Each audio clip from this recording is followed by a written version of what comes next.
The cuffs were cold. Not the kind of cold that bit. No, this was worse. It was indifferent. Like the bastards who made them didn't care whether your skin froze off or not. Just steel. Steel and silence.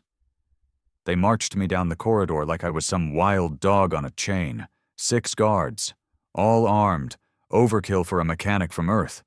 But I guess when the galaxy knows what humans can do, even a wrench-turner gets treated like a loaded weapon. I didn't speak. Didn't blink.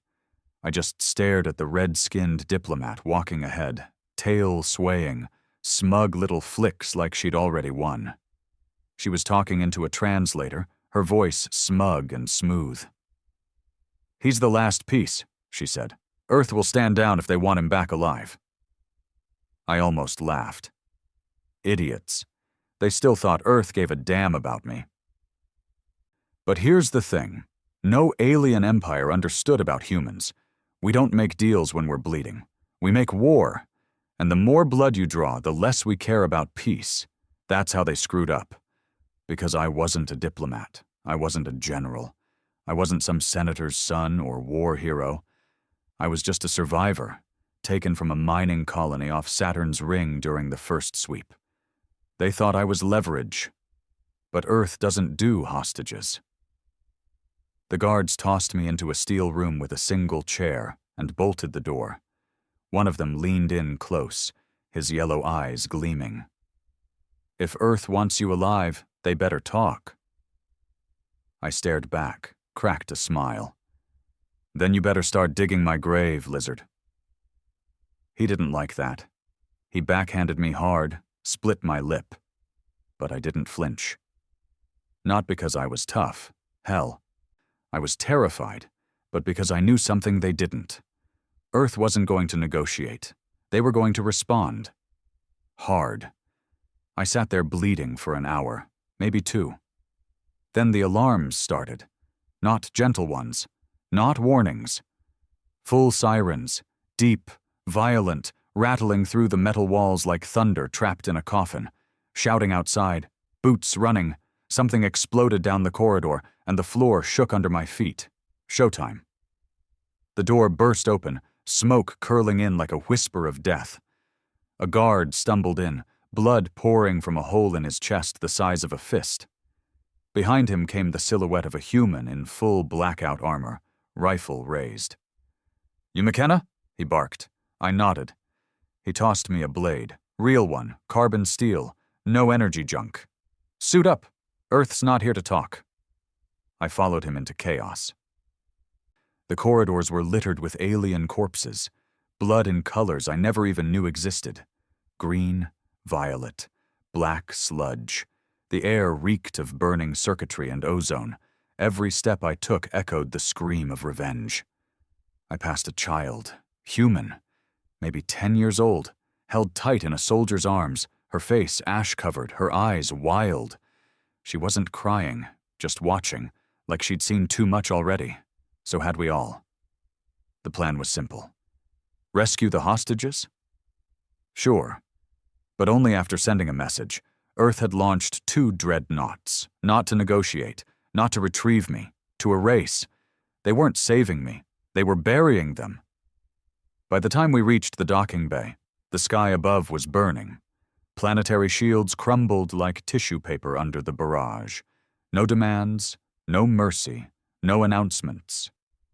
The aliens made the mistake of thinking humans valued life more than vengeance. They were wrong. We were the species that nuked our own cities before letting an enemy claim them, the ones who burned down worlds to win a war. Empires underestimated us because we look soft, because we feel. But no one feels rage like a human. As we lifted off, I looked back one last time. The alien city, once clean and shining, was a crater, and they still had the nerve to think Earth would back down if they threatened a hostage. I wiped the blood from my lip, sat back in the evac shuttle, and whispered to no one. "You should have killed me the moment you took me.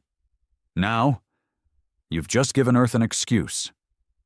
They say you can't hear sound in space. Whoever said that never lived through a human orbital bombardment. You don't need ears to hear it. You feel it, in your bones, your blood, your goddamn teeth. It's like the whole galaxy holds its breath when Earth goes silent. Because when Earth goes silent, it's only doing one thing, loading the next round. Our evac shuttle pierced through the smoke-stained stratosphere of Threxan Prime, the alien capital planet, as their final defense grid collapsed like wet paper. Through the reinforced window, I saw the last of their orbital cannons twist and explode inward, a black hole blooming fire, debris, and dying screams. The soldier next to me muttered, "Third one today." I turned to him. Young, maybe 20, battle-hardened but haunted. They all looked like that now, not broken, just stripped. No armor could cover what we'd lost in this war. "Where are the others?" I asked. "Other what?" "Other hostages. Civilians." He didn't meet my eye, just looked down at his rifle and said, "They didn't make it out." I knew what that meant. Maybe the Threxians killed them before Earth arrived. Maybe they got caught in the first strike. Either way, I was the only one left. I shouldn't have been. They'd kept us in different blocks, scattered across bunkers, interrogation rooms, propaganda cells. I remembered faces.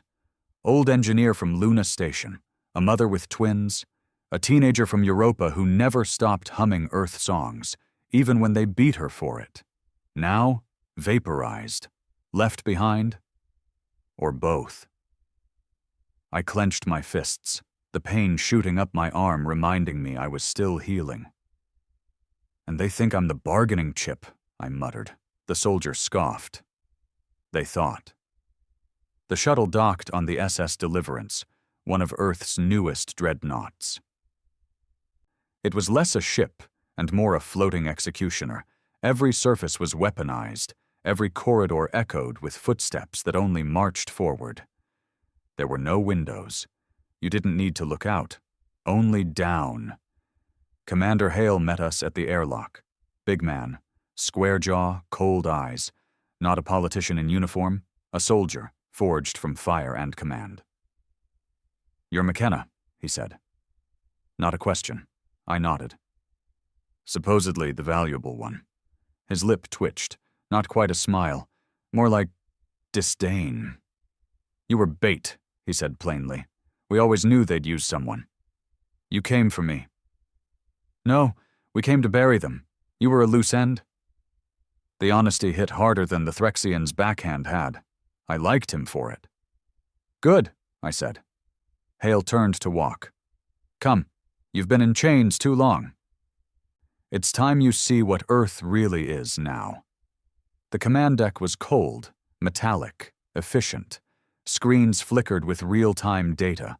Troop drops, energy pulses, system maps, casualty estimates, enemy communications. The galaxy once mocked humans for how much emotion we put into war. Now they feared how little we needed it. An officer turned. "Another fleet's trying to retreat from Sector Epsilon." "Let them run," Hale replied. "It makes hunting them easier." I stepped beside him. "So this is it? No peace, no negotiations, just extinction?" Hale didn't look at me. "They crossed a line when they took our people. They thought Earth had evolved, gotten soft, maybe, lost its edge." He paused, jaw tight. "But we never forget. And we never forgive." I watched the red blips on the screen flicker and vanish as torpedoes struck. A dozen enemy ships turned to ash. "Good," I whispered. And I meant it. That night, if you could call it night in a warship that never slept, I sat in the barracks, wrapped in the stale scent of oil and blood and metal. I couldn't sleep. The bed was soft, safer than anything I'd had in months, but safety didn't exist anymore. Not really. I kept replaying it, not my own capture. That was nothing. A blackout, a syringe, a cold cell. No, what haunted me were the screams from the other cells. They used us to bait Earth, But they got bored waiting, so they tested us, broke bones, starved us, watched us lose our humanity piece by piece. But humans don't lose it. We bury it, and then we dig it up when it's time to kill. I heard footsteps approach. The door opened. Hale stepped in, arms crossed. "We're dropping groundside tomorrow," he said. I sat up. "Back to Threxon?" "No, that's Ash. We're moving to the Drenari cluster. They're sheltering Threxian survivors, trying to regroup." "So we're hunting refugees now?" I asked, unsure if I was angry or just numb. He stared at me. "They called us animals, treated us like savages, gutted our children and called it strategy. There are no civilians left in this war, just survivors. Like you." I nodded slowly. "Then let's finish it." The dropship rumbled as we pierced the atmosphere of Draenor 5, a jungle planet, thick with fog and ancient trees the size of skyscrapers. Our boots hit the dirt, and the green hell swallowed us whole. We moved silent, swift. No war cries, no anthems, just executioners. I was given a rifle. Didn't ask for it. Didn't need to. They knew I'd use it. Some part of me expected hesitation, that little voice of morality or mercy to speak up. But it stayed silent. Maybe it died back in that cell with the rest of my innocence. "Visuals on the settlement," a scout whispered. We crept through vines and roots, eyes scanning. Then I saw it. A Threxian camp. Not a military base, more like a refugee site. Makeshift shelters, children, wounded, elderly. No guns, no ships, just survivors. I froze. Hale raised his hand. "Target confirmation?" An officer nodded. "This is where they tortured the hostages. Civilians helped, fed them, watched." Hale turned to us. "Burn it." I should have stopped them. I should have said something, but I just stood there. And when the first flamethrower roared, I didn't flinch. The trees caught like matchsticks. The screams started, alien screams. Guttural and high-pitched, echoing through the canopy like dying sirens. They scattered, but we circled them. No mercy. No second chances. A young Threxian, maybe 12, ran toward me, arms up. I could see the terror in his eyes. I pulled the trigger before he got within 10 feet. Back on the ship, no one spoke, no celebration, no guilt either. Just silence. That's what made us terrifying. Aliens screamed when they killed, cried out with rage or joy or fear. Humans, we went quiet. Dead quiet. Because the loudest part of us wasn't the guns. It was the reason we pulled the trigger. And once we ran out of reasons, we kept pulling anyway. Later, I found Hale alone in the observation chamber. Below us, the surface of Draenor 5 still smoldered. "You really believe we're still the good guys?" I asked. He didn't answer for a long time. Then he said, "We're not the good guys, McKenna. We're just what's left." That stuck with me, because he was right. We weren't saving Earth anymore. We were avenging it. A week later, the Galactic Council tried to send a message, begged for talks, peace, a ceasefire. They thought I'd be the bridge, the human who survived captivity, the symbol of mercy. So they sent a ship. White flags, no weapons, just envoys. Hale let me decide. I stared out at the ship. The last attempt at diplomacy. And I ordered the missile myself. Watched it arc through space and tear them apart mid-transmission. Let the galaxy know.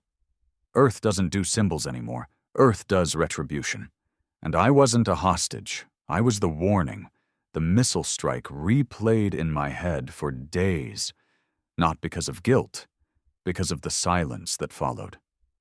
For years, the galaxy mocked us, debated over us, wrote off humanity as a loud, fragile species clawing for relevance. Now, all I heard from the stars was quiet. They were watching, waiting, trying to understand what kind of creature pushes a button on a peace envoy. It wasn't a question of if anymore. It was when And who's next? I wasn't a hostage anymore. I was a trigger. Commander Hale had me on the command deck again within hours of the envoy's destruction. He stood in front of a holomap that glowed like a dying sun, systems marked in red and white. Red meant hostile, white meant purged. "McKenna," he said without looking up, "the Council's splintering. They're evacuating their cores, hiding in fringe systems. The Threxian High Command is gone." I stared at the glowing map. So many dots, so many planets. "Then why are we still out here?" I asked. "Because they're not dead yet." He tapped the map. A cluster blinked at the far edge of the galactic arm. "The Council's regrouping at a stronghold here, the last real fleet. Drenari was nothing compared to this. 36 species, warships heavier than ours, and a planetary shield network designed to take punishment for weeks. And you're planning to—" "Break it," he said flatly. I watched him. "You're not going to give them a chance to surrender, are you?" He finally looked at me. His eyes weren't cruel. They were tired. They had their chance. Earth offered treaties for decades. They laughed. Then they took you, took our children, tried to break us. His jaw tightened. "We're not negotiating anymore. We're teaching." "Teaching what? What happens when you corner a human?" I should have felt something. Rage, horror, relief. But all I felt was a steady hum in my chest, like a generator coming online. This was the man who told me I was a loose end, just a piece of bait. And yet, here I was, standing next to him on the deck of humanity's deadliest weapon, staring at the map of their last stand. Hale put a hand on my shoulder. "I want you on this one," he said. "Not as a soldier, as a witness. When this is over, there won't be anyone left to tell the story but us." I nodded, because some part of me had stopped questioning. The part that once asked if this was justice or revenge had gone quiet after Drenar 5. Now there was only the mission. Preparation took days. The Deliverance was joined by 5 more dreadnoughts and 3 carrier-class war hulks, ships so massive you could build cities inside them. We weren't sneaking in this time. We were marching. The soldiers were different now, too. Fewer speeches. No illusions about being heroes. Just professionals who'd burned their last bit of mercy. I saw them sharpen knives beside plasma rifles, their faces lit by cold blue light. These weren't men and women fighting for freedom anymore.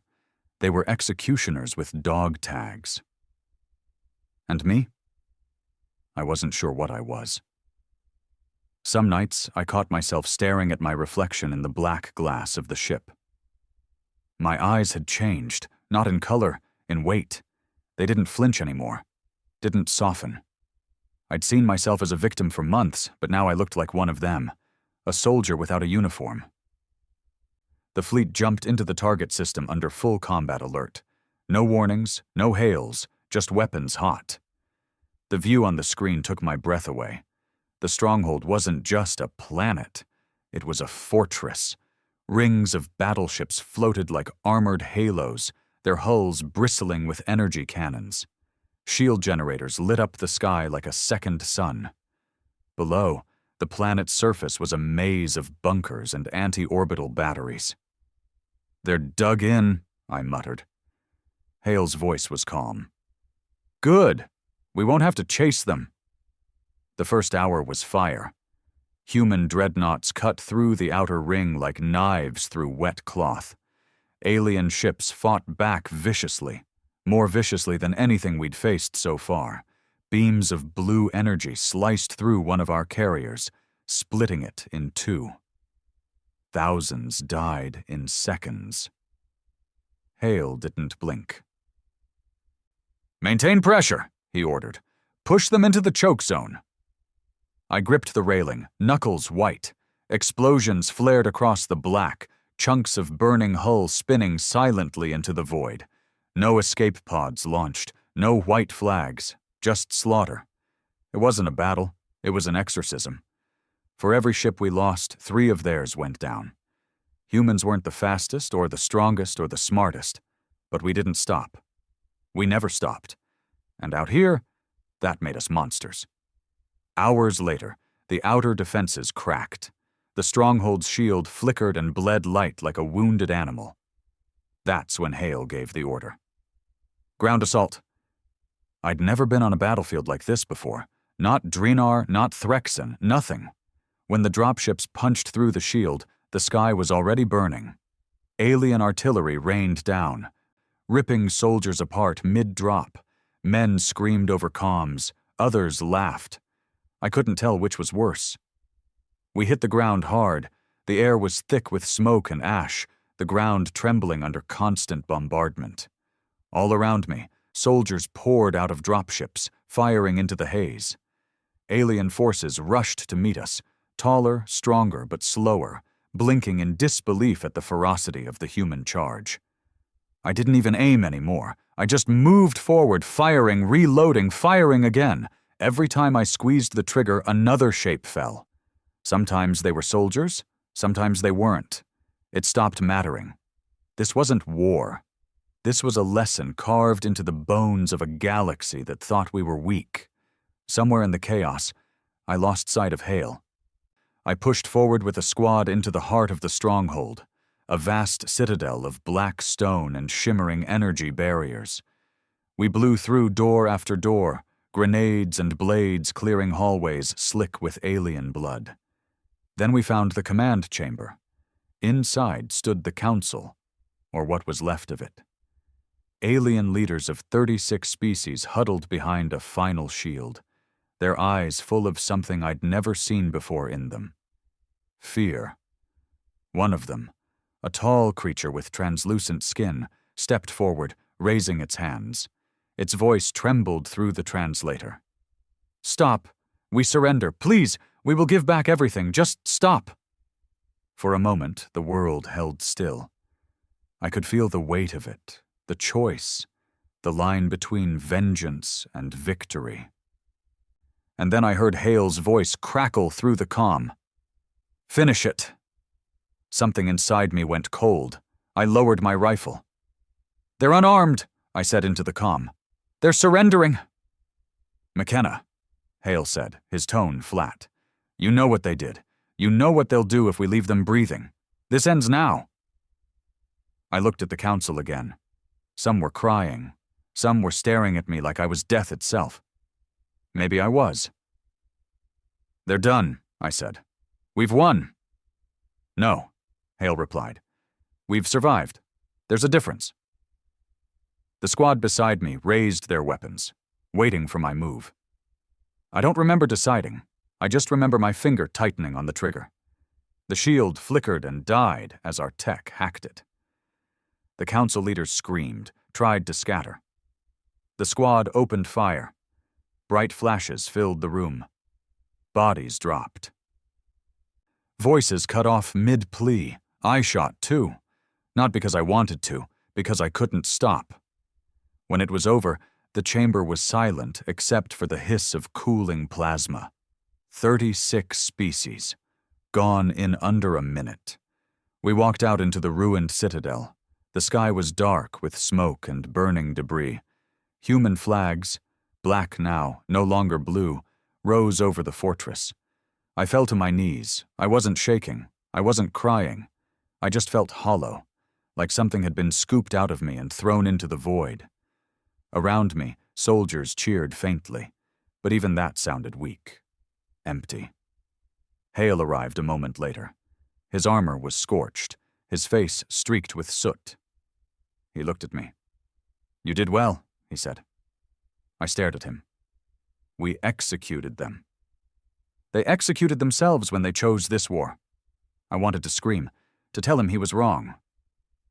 But my voice wouldn't come, because some part of me believed him.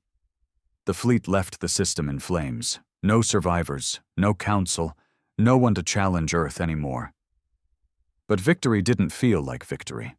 It felt like a door closing behind us, like we'd just crossed a point where there was no going back. The galaxy wasn't divided between good and evil anymore. It was divided between the living and the dead. And humanity had just joined the wrong side of the line. Weeks later, on the Deliverance, I sat alone in the dark observation chamber. Stars drifted past like indifferent witnesses.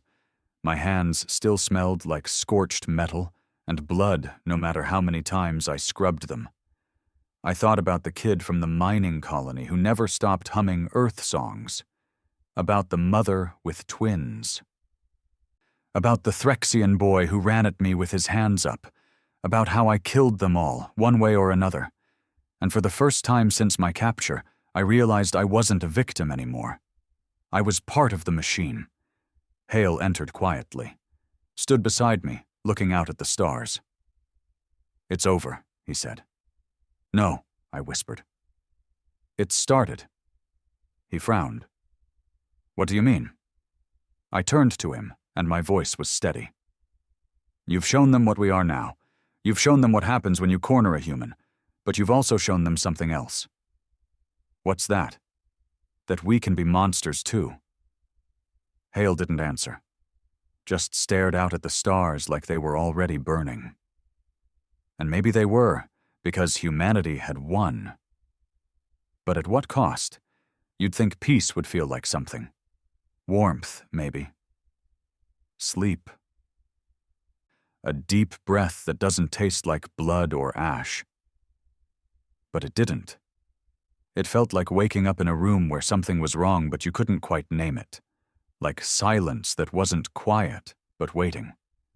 The kind of quiet that comes before a scream. The war was over. Earth won. The Council was dead.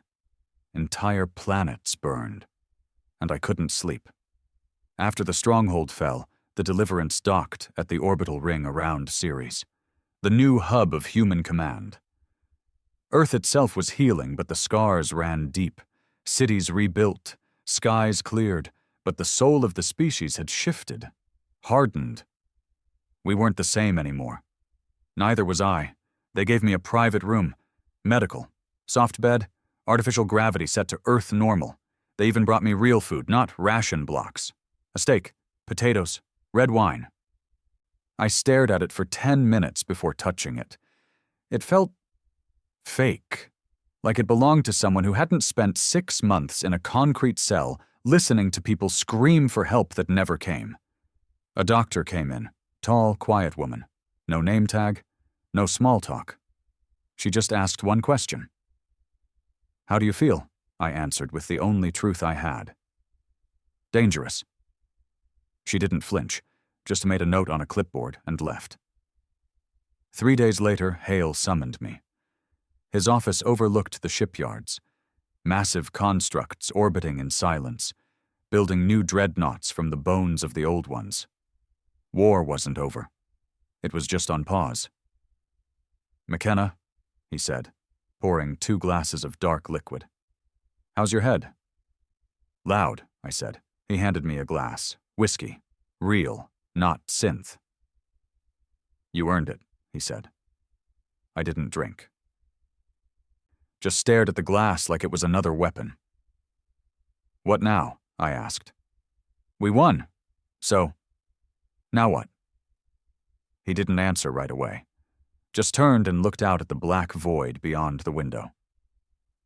"There's talk," he finally said.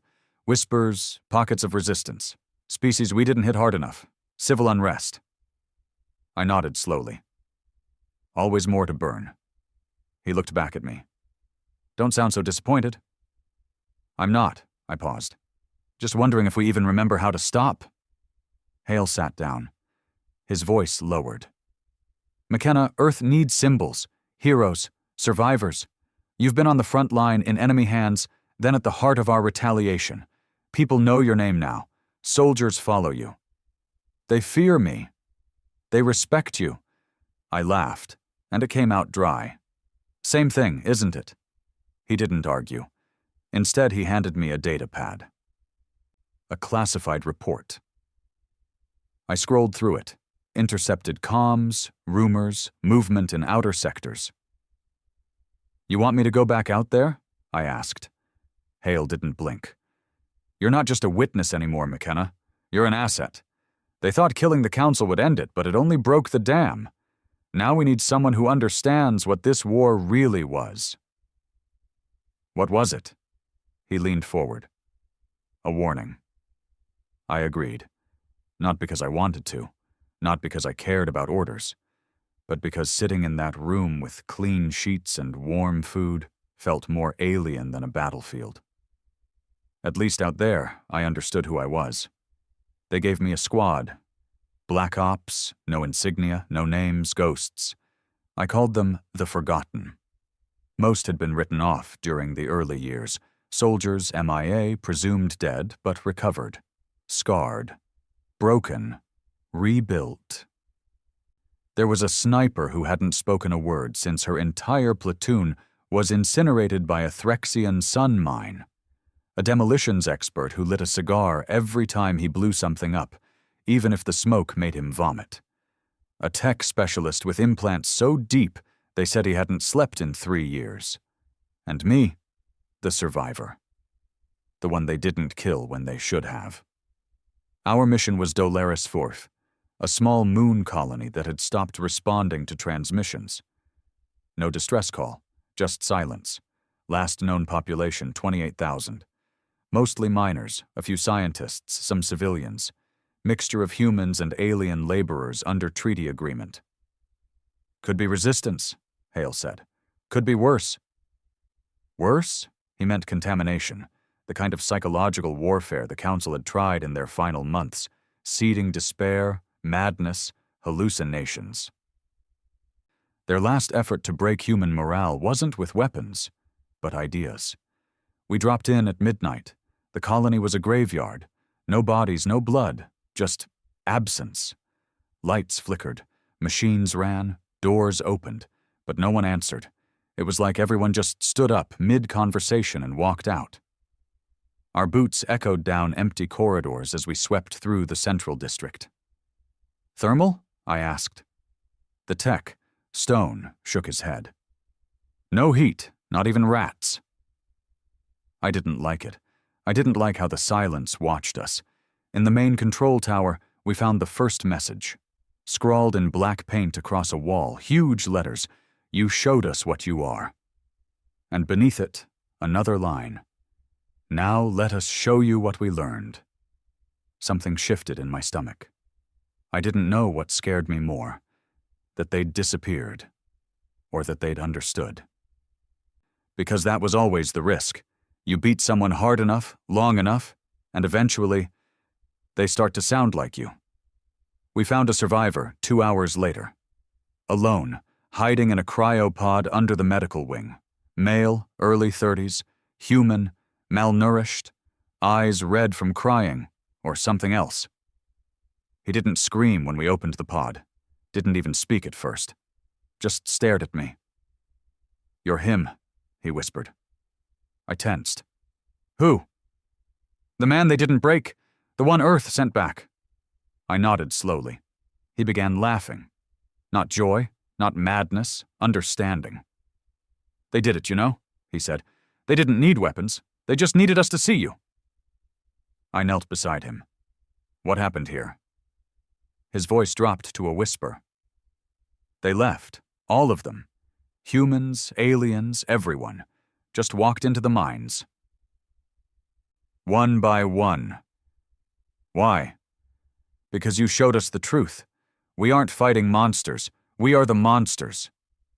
I wanted to argue, but I couldn't. Because I'd seen what we did on Draenor 5, on the Threxian stronghold, on planets where there were no more weapons left, but we kept shooting anyway. We hadn't won peace. We'd taught fear. And now it was echoing back. Back on the Deliverance, I filed my report. Hale read it in silence, then said, "Burn the colony." I didn't even flinch. "Contamination," he said. "Fear spreads faster than rebellion." And so we bombed it from orbit. No survivors, no evidence, just another white dot on the map. Gone. That night, I stared at my hands. Same hands I used to fix engines, to write letters to my sister, to hold a rifle, to pull a trigger. Now they were just tools, things that did what had to be done. But part of me, a small, rotting part, still whispered, what if they were right? 3 weeks passed since we scorched Dolaris 5 from orbit. No survivors, no investigation, no memorials, just data wiped clean, silence sealed in space. The kind of silence Earth had grown comfortable with, the kind you could bury bodies under and still walk away with medals on your chest. But silence is a liar, because beneath it, something always stirs. The nightmares came back first, not the usual kind, not memories of blood and screams. These were colder, slower. I'd be standing on the surface of some nameless moon, alone. Behind me, the ruins of a city we destroyed. And ahead, always ahead, a figure. Sometimes human, sometimes alien. Sometimes it had no face at all. And always. It said the same thing. You showed us what you are. And then it'd hold up a mirror. I never looked in time. I always woke up before I saw my own face. But every time I woke, I was sweating, teeth clenched, hands curled into fists like I was ready to fight something I couldn't see. Hale noticed. He didn't say it, but I knew he was watching me closer. Not with suspicion, with calculation. Like a man watching a tool for signs of wear. They'd given me a squad, they'd given me a name, they'd let me pull the trigger again and again without question. But the moment I hesitated, even once, I'd be replaced. And honestly, part of me wanted them to. A month after Dolaris, we got a lead. Not from intelligence, not from surveillance, from a broadcast. It came through dead channels, old Earth radio bands, from the pre-expansion era. Someone was transmitting from deep space, and the voice was human. Not just human. Mine. The message was warped with static, looping every hour like clockwork. They burned us to survive. Now we survive to burn them. We are the forgotten. We are what Earth left behind. The voice was my own. Clear as day. But I'd never said those words. Stone analyzed it 3 times, confirmed it. Voice match 99.7%. That's you, boss. I stared at the transmission log. Coordinates traced back to an abandoned research station at the edge of the Veil Nebula. No official human presence. No known colonies. Just empty space and ghost stations from the pre-war dark zones. Hale stood behind me. Clone? Doubt it, Stone replied. No lab nearby. No facility large enough to grow or house that kind of tech. And the station? It's been off-grid for 10 years. So what is it? I asked. Stone shrugged. Something that knows you well enough to wear your voice. Hale looked at me. You know the protocol. I go in. Quiet. He nodded. No fleet. No fire. Find it. End it. No backup. No bombs. Just me. We dropped from hyperspace 2 days later. The research station hung like a corpse. No lights, no beacons. Its hull was blackened and peeling, like it had been clawed at by space itself. It shouldn't have even been functional, but as we approached, its docking ring powered up. A welcoming gesture that didn't feel welcoming at all. The inside was worse. Dust floated in stale air. Lights flickered low and red, barely illuminating the corridors. Every step echoed like a warning. I moved alone. No squad this time. No Stone. No Hale in my ear. Just silence. And the sound of my own breath. I reached the central chamber. And there it was. A figure stood at the console. Same height, same build, same scar across the chin from when that Threxian guard cracked my face open with the butt of a rifle. He turned slowly. My own face stared back at me. I raised my rifle. He didn't flinch. You came, he said. My voice, same tone, same calm. What the hell are you? I demanded. A mirror, he said. Nothing more, nothing less. I stepped forward, scanning for weapons. None. just the console pulsing faintly beneath his hands. "You're not me." "No," he agreed. "I'm what you left behind when you pulled the trigger." I hesitated. "A clone? AI?" He shook his head. "No tech, no surgery. I'm just you, McKenna. The part you've been killing piece by piece every time you followed Hale's orders." I aimed at his head. "You're a trick. Enemy psyop. I've seen this shit before." He smiled. "They tried to break you, remember? They failed. But they did succeed in one thing. They opened a door, a fracture, and I crawled through." The room seemed to darken, like the shadows themselves were listening. "Why now?" I asked.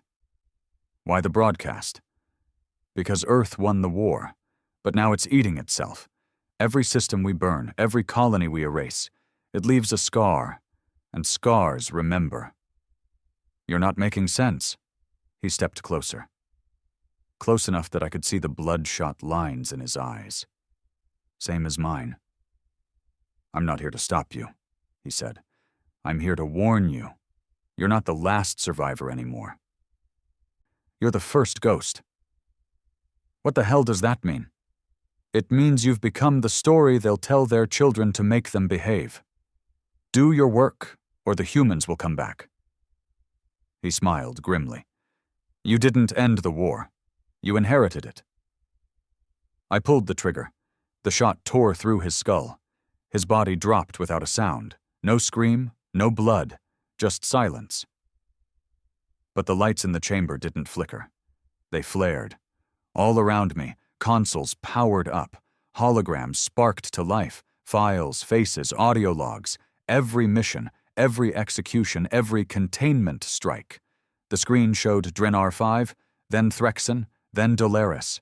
It showed me, kneeling, firing, ordering a burn, over and over again.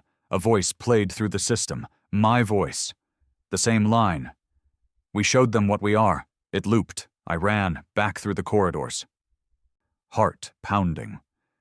But as I reached the docking bay, the station's walls began to shift. Screens lit up across the bulkheads, each one showing another face. Mine, some were screaming, some crying, some silent, bleeding out on alien floors. The past, not dead, just buried. I made it back to the shuttle and lifted off, gasping, sweating. The station didn't pursue, didn't fire, just sat there, watching, like it had planted something. And it had. Back on the Deliverance, I didn't report everything.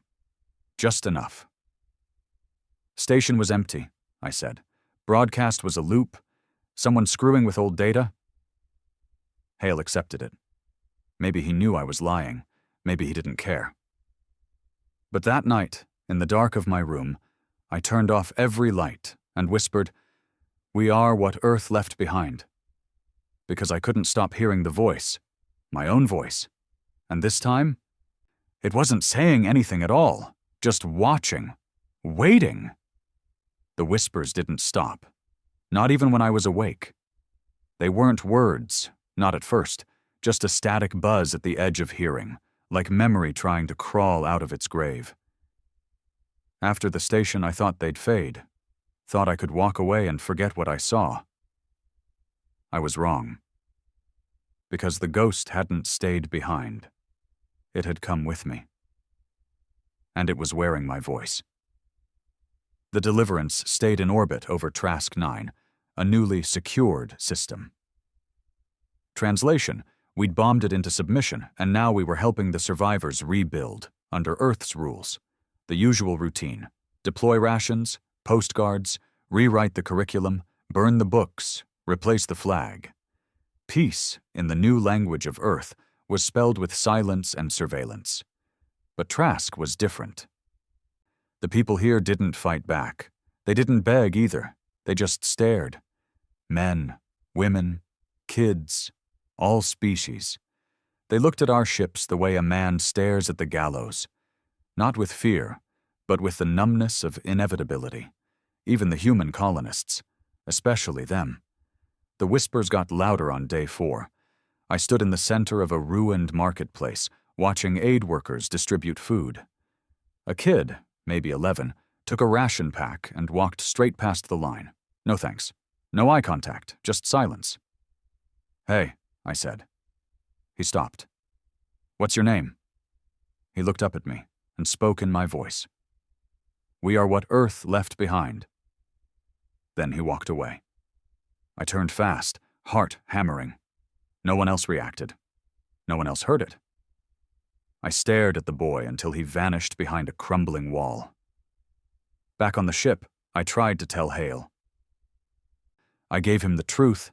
Not all of it, not the whispers, not the mirror, just the basics. The kid, the phrase, the mimicry. He looked at me like I'd handed him a problem he already expected. "Did you kill him?" "No." "Why not?" "Because he's a child."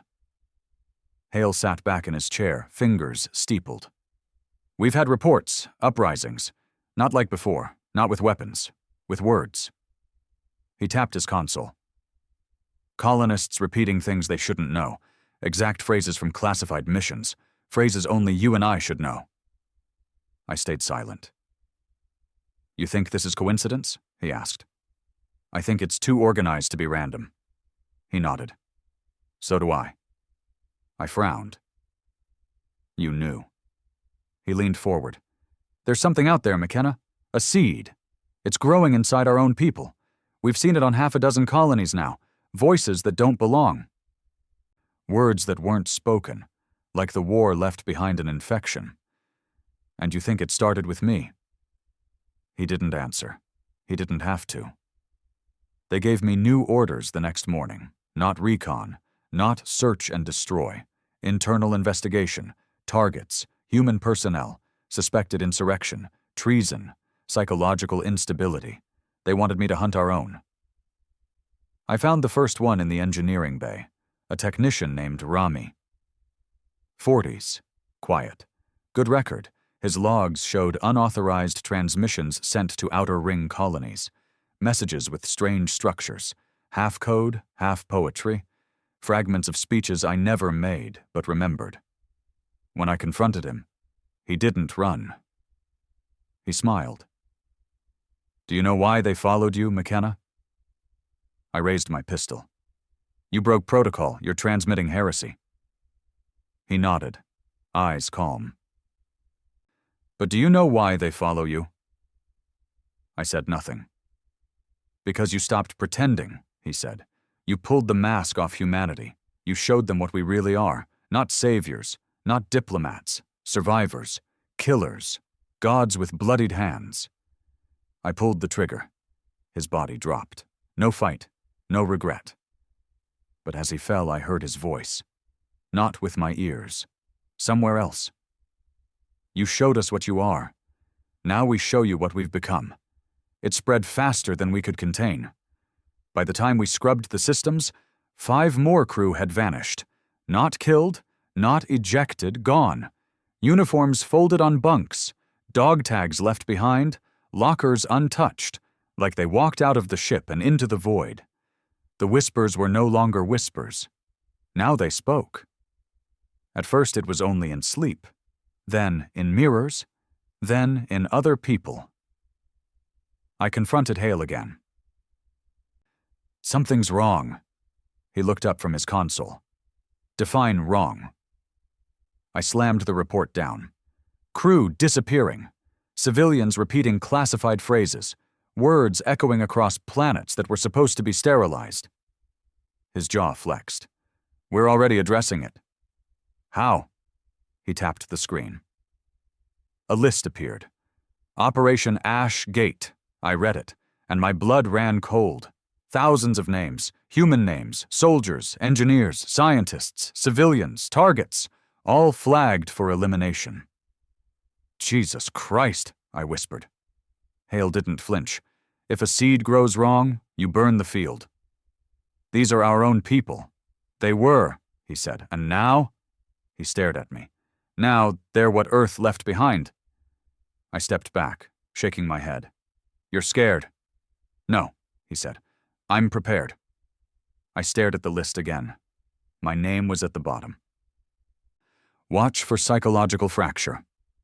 I read the note aloud. You're watching me. You're changing, he said. We all are. I left the room without another word. The guards didn't stop me, but I felt their eyes on my back, like they were just waiting for the signal. The dreams turned to visions. Not just when I slept. Walking the corridors, I'd see shadows behind me. Flickers of movement in glass.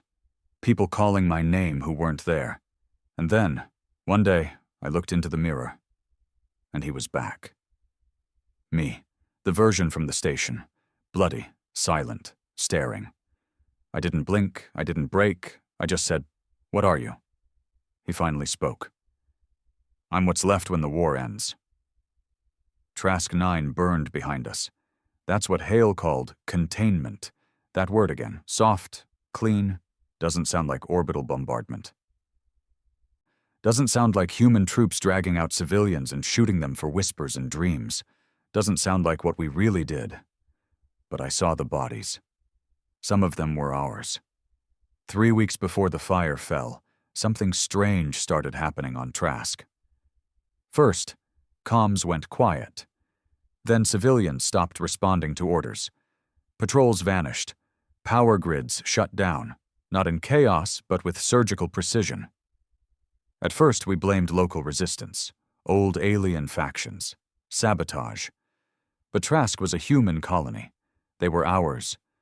Or so we thought. We landed to restore order. The squad moved like ghosts. Stone was on point, his pulse rifle humming with quiet threat.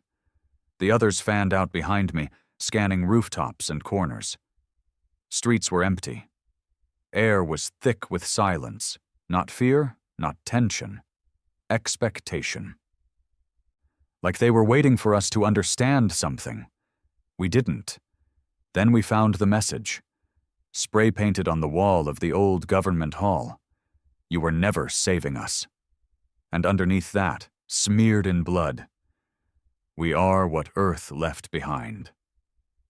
The same words I'd heard in my dreams. The same phrase whispered in my voice across dead colonies. It wasn't a slogan anymore. It was a signal. The ambush came at dusk, not from aliens, not from foreign species, from humans. They were our own, earthborn, uniforms stripped, faces painted black with ash. They moved fast, precise, trained, not rebels, not civilians, soldiers, one of ours, but not with us.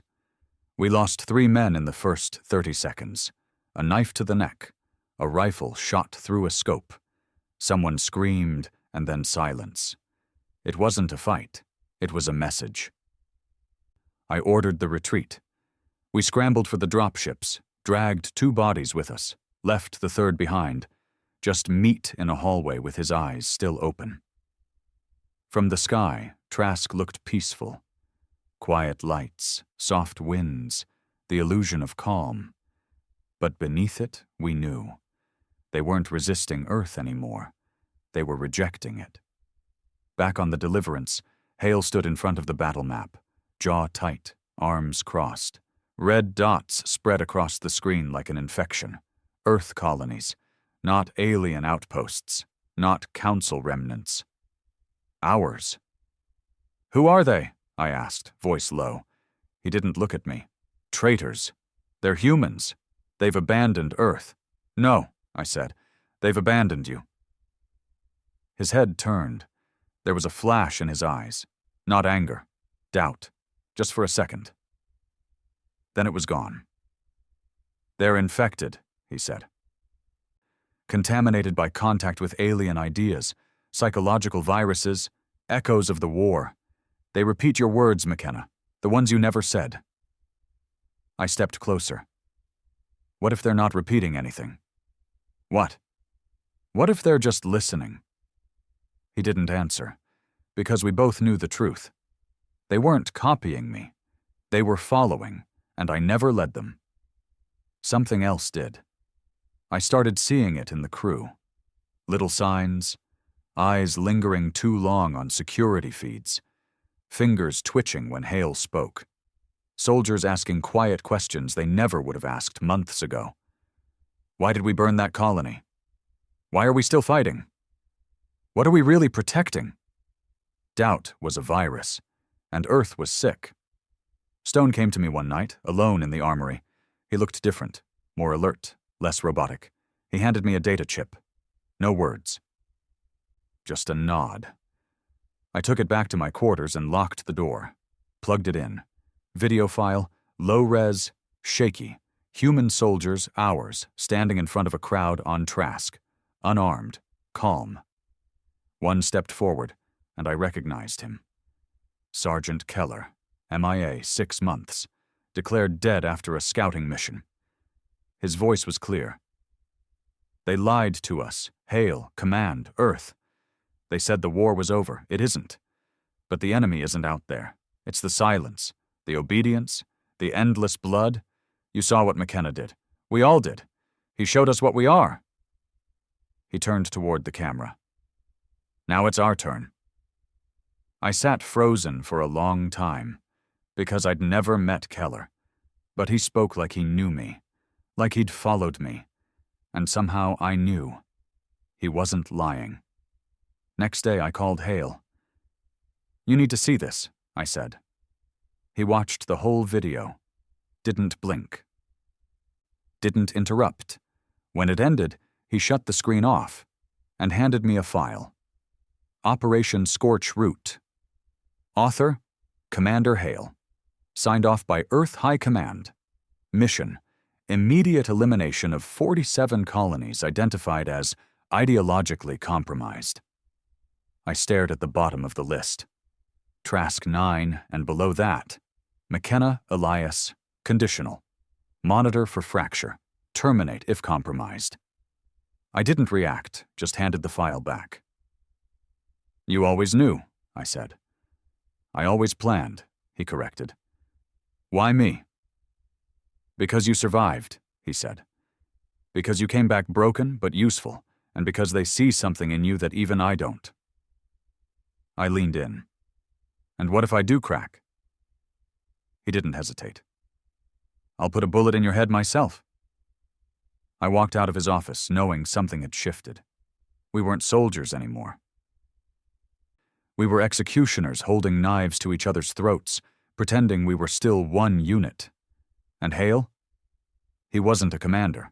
He was a priest of a dying religion. And I was the heretic. That night, Stone found me in the hangar. He didn't say a word. Just handed me a keycard. Storage Bay 12, he said. Why? You're not the only one who sees it, he whispered. You're not alone anymore.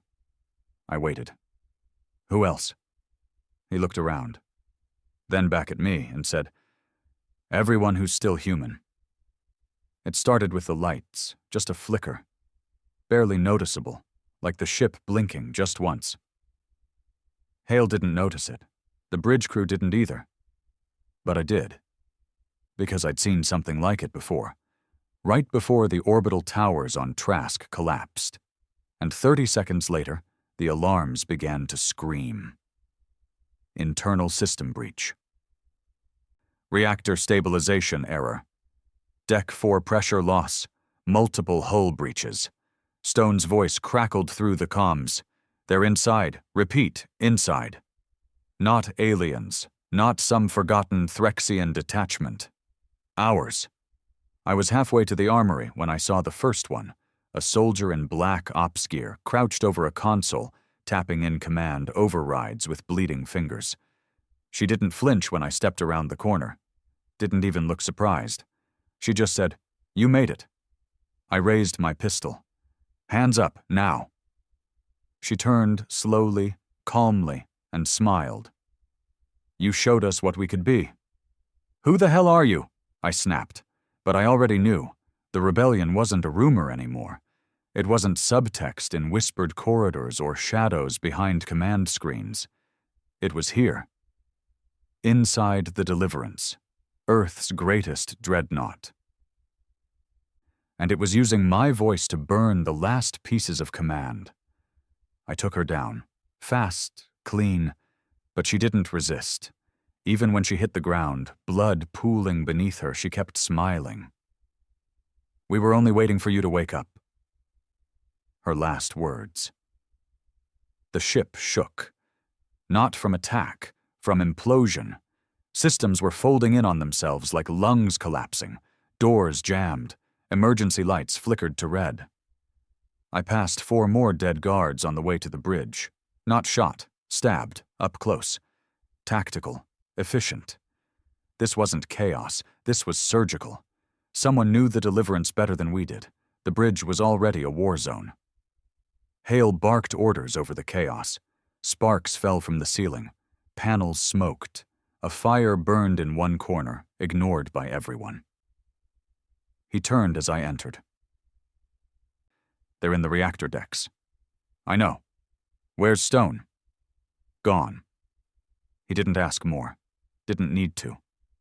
The silence between us said everything. I took position beside the command table. Hale worked the console like a dying man writing his will. "We can still purge," he said. "What?" "The outer decks. Flood them. Kill the systems. Cut the power to the barracks, the hangars, wherever they're hiding." "That'll kill our own." "They're not our own anymore." I stared at him, at the man who once saved Earth by turning every weapon outward. Now he wanted to burn it from the inside. "You hesitate now, McKenna," he growled, "and the whole goddamn ship falls." Maybe it should. He froze, just a second. Then he stood up slowly, face unreadable. "What the hell did you say?" I met his eyes. "You don't get it." "You never did." "I saw what they did to you." "No," I said. "You saw what they made me." He shook his head, stepping forward. "They broke you." "No," I said again, quieter. "You did." The bridge crew stared in silence. Nobody moved. Nobody breathed. Hale stepped closer. "You're compromised." "Maybe." "You're on the list, McKenna." "I know." He reached for his sidearm, and I didn't hesitate. The gunshot echoed through the bridge like the closing of a casket. He stumbled. One shot to the shoulder.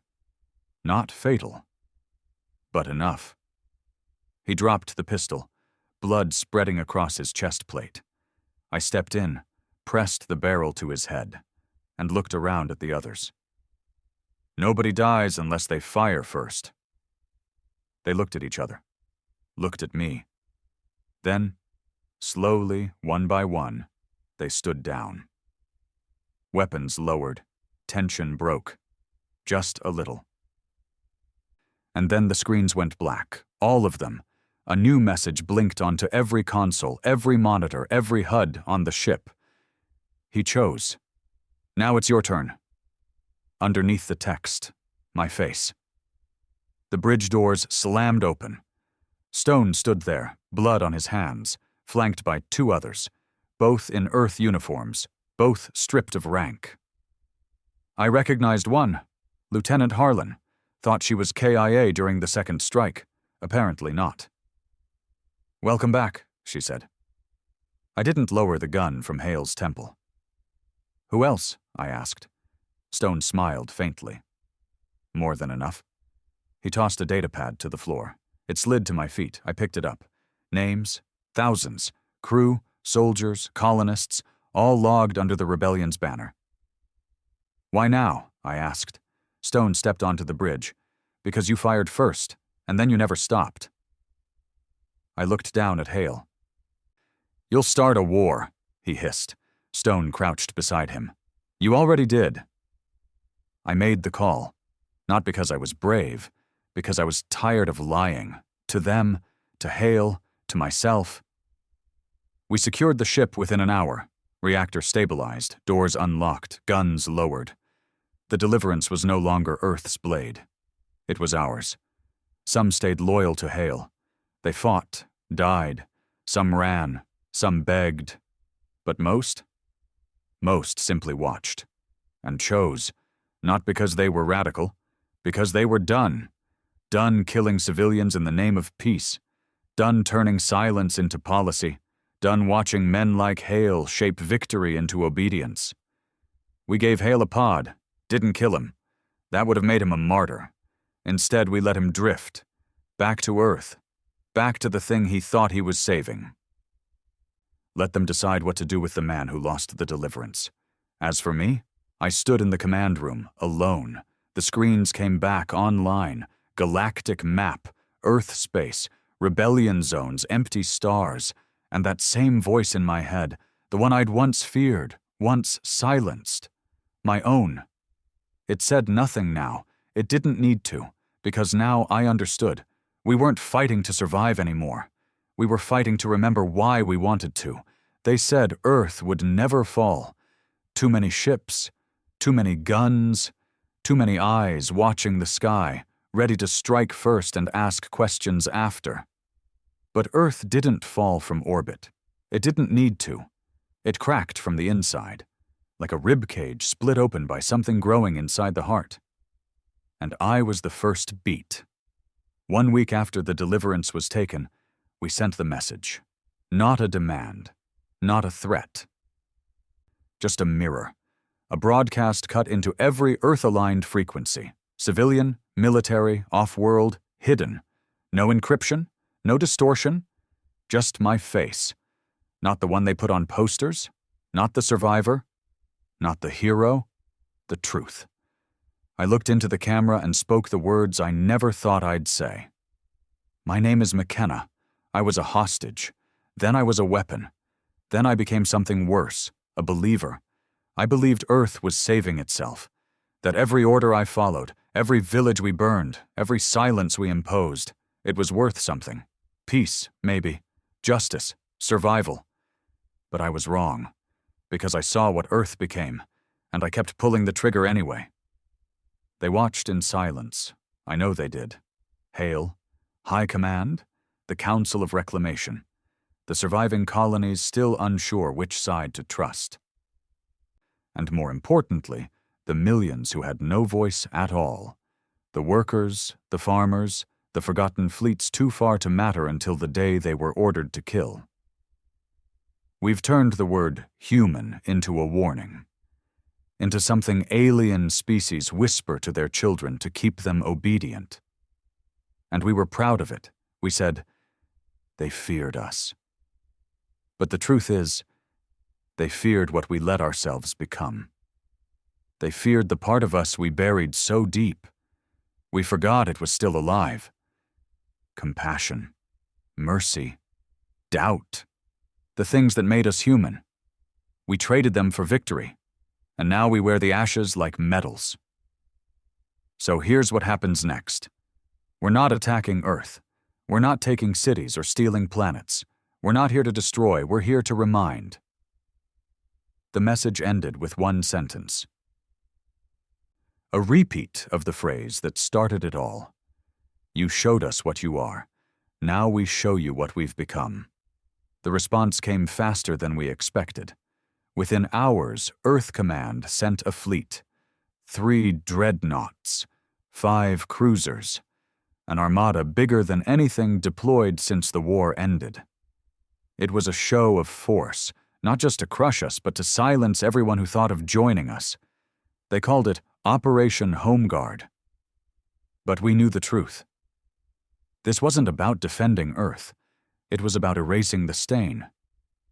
We met them at the edge of Sol's Reach, just past Jupiter's orbit in the void between the inner worlds and the Kuiper Belt. The Deliverance led our fleet, still scarred, still patched together with parts from systems we'd once leveled. No insignia, no anthem, just a symbol, a circle, broken in the center, drawn in ash. The mark of those who remembered. They hailed us, Commander Red, acting voice of Earth's unified forces, cold, clinical, probably hand-picked to replace Hale. He didn't waste time with pleasantries. You are traitors to Earth. Lay down your arms, return the Deliverance, and submit to judgment. I stepped into view of the screen. No. He blinked. McKenna. I won't return something Earth never owned. He leaned forward. We gave you life. No, I said.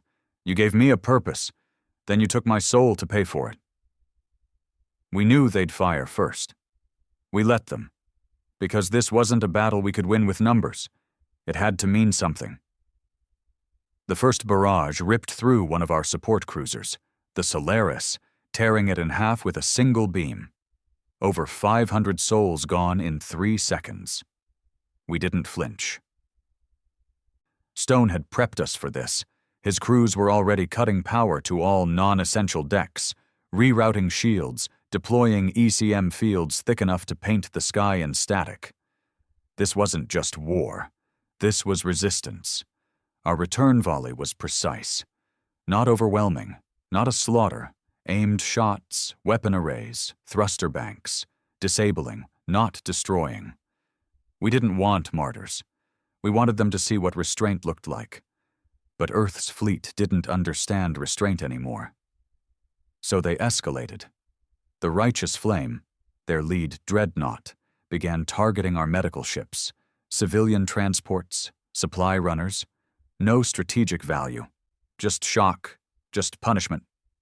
That was the moment I realized they weren't just trying to kill us. They were trying to kill the idea of us. I gave the order. Not to fire. To broadcast. We cracked their secure lines, pushed our message through every helmet, every HUD, every officer's console. The same words, the same confession, the same truth. And this time, we didn't just play my voice. We played all of them. Every log we'd recovered from burned colonies, every scream from survivors, every whispered doubt from Earth's own soldiers, the things they weren't supposed to hear. We didn't fight with weapons. We fought with memory. The tide shifted fast. First one ship pulled back, the horizon's edge, then another, the Farik. They didn't fire on us, didn't respond, just stopped, watching, listening. Some turned their guns, not at us, at their own command ships. The Righteous Flame kept firing, so we hit them hard, not to kill, but to cripple. We breached their command decks, vented their bridge, cut their power. Left them floating, blind, deaf, powerless. It was over in less than 2 hours, not because we won, because they surrendered. Not to us, to the truth. After the battle, we didn't celebrate. We just drifted. In silence, watching Earth from a distance, that blue jewel we all used to believe in, that home we'd all killed for, lied for, burned for, waiting. Would they listen? Would they retaliate? Would they bury the truth again? We didn't know. We still don't. But the message is out. The lie is broken, and maybe, just maybe, the healing begins now. Some of us returned to the colonies. Some stayed with the fleet. I stayed here, on the Deliverance, not as a commander, not as a symbol, just a man trying to understand what he became. They still whisper my name, across systems, in dark bars, in refugee camps, in classrooms lit by candlelight because the power's still out from Earth's last strike. McKenna, the hostage, the weapon, the heretic, the ghost. But I'm not their leader. Not anymore. Now they lead themselves. They remember the cost. And that's all I ever wanted. I don't sleep much. The ghosts don't let me. They don't forgive, and they shouldn't. But when I close my eyes, I hear one voice louder than the rest, my own. But softer now, still broken, still guilty, but finally, human.